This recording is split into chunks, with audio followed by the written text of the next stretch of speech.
Well, I'm very pleased to recognize Professor Dirk GÖRLICH of the Max Planck Institute in Göttingen, Germany, who has had a long and very distinguished career studying how protein molecules move from the cytoplasm into the nucleus of a cell, and how others move from the nucleus into the cytoplasm of the cells. And it was recognized very early on, before GÖRLICH began his work, that this must occur through a specialized pore in the membrane, the envelope that surrounds the nucleus.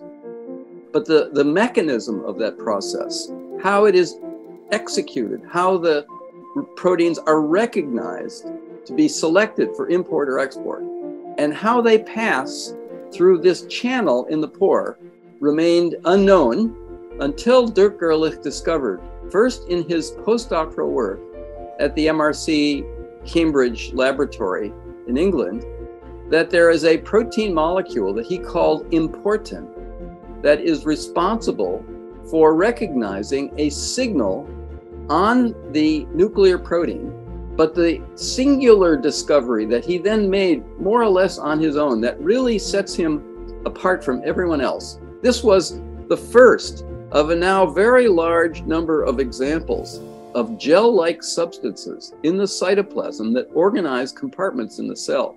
And protein molecules and RNA molecules that must go in and out have to percolate through this gelatin matrix in order to be selectively taken up or transferred into the cytoplasm. Without that, we would be no different than bacteria.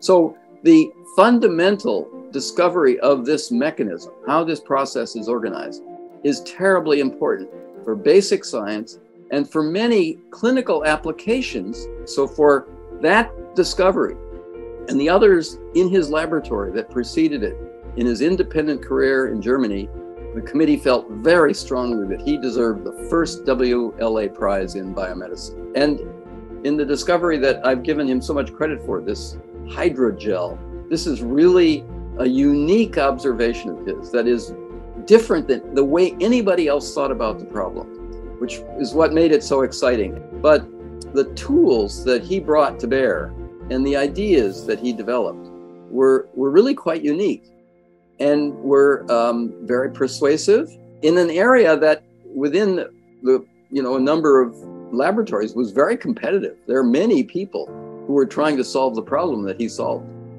And he, in my mind and in my committee's mind, just stands head and shoulders above the others. He succeeded in a masterful way. So life science is enormously complex. There are tens of thousands of life scientists around the world working on many different problems in basic and applied medical sciences.